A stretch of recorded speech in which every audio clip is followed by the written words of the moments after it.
Bleu Creuse. Il est 8h10, l'invité de France Bleu Creuse. Tout de suite, on parle des enfants de la Creuse.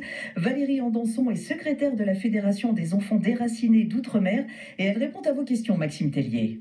Bonjour Valérie Andanson. Bonjour Monsieur Tellier.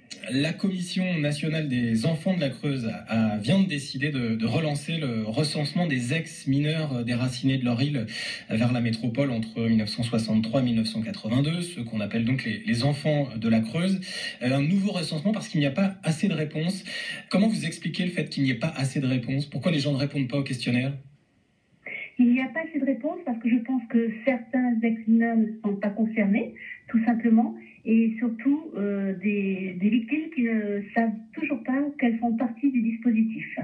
Et à quoi sert ce questionnaire? C'est un questionnaire qui les interroge sur tout leur parcours de vie, hein, leurs origines à La Réunion, la famille d'accueil en métropole, quel a été leur parcours de vie, leurs études, leur santé aussi.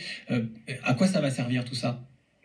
Ce questionnaire va servir aux experts pour le bilan final, parce que sur leur feuille de route, ils doivent donner quelques explications au niveau du recensement concernant ces victimes. Que sont-ils devenus?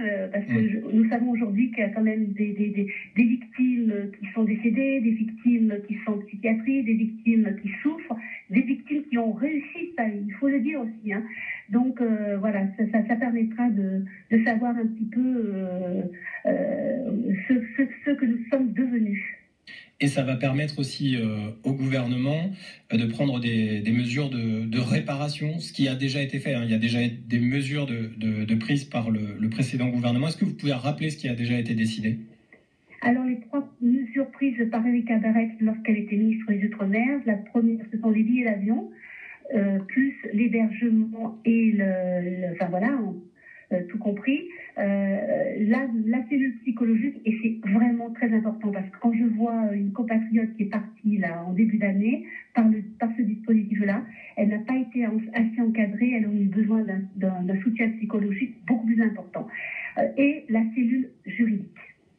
Parce que là, il y a déjà des ex-mineurs, des ex-enfants de la Creuse, enfin qui sont toujours enfants de la Creuse aujourd'hui, mais même s'ils sont adultes, qui ont déjà fait le retour à La Réunion.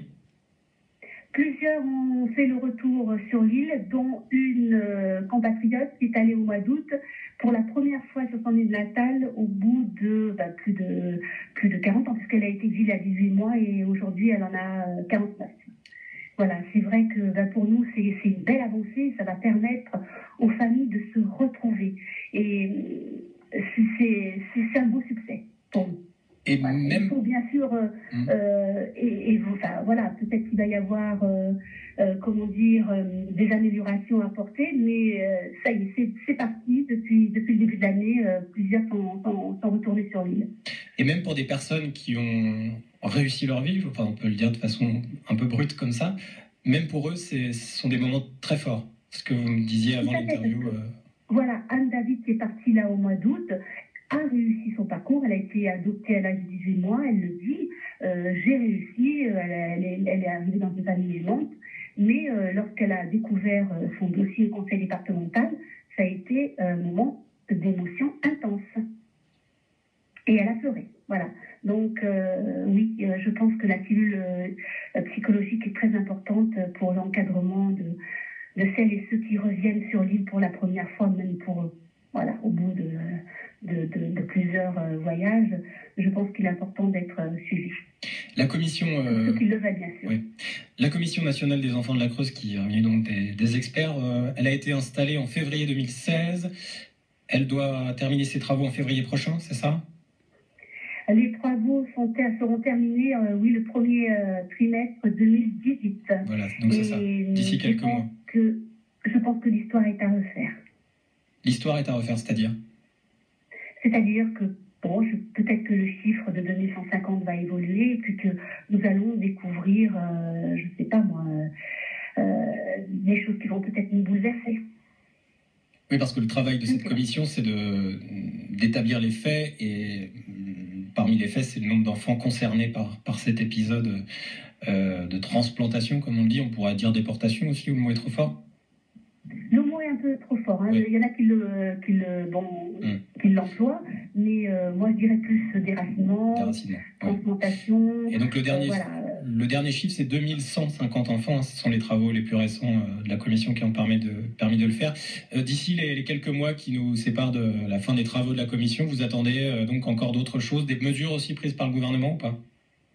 Nous, au niveau de la fédération, nous demandons un peu plus, quoi. C'est vrai que c'est important déjà les billets d'avion, mais nous avons besoin aussi parce qu'il y a d'autres attentes personnelles. Donc nous travaillons, c'est pour ça que le groupe de suivi qui a été mis en place par le ministère des Outre-mer va permettre de pouvoir travailler les attentes des victimes, les attentes individuelles. Merci beaucoup Valérie.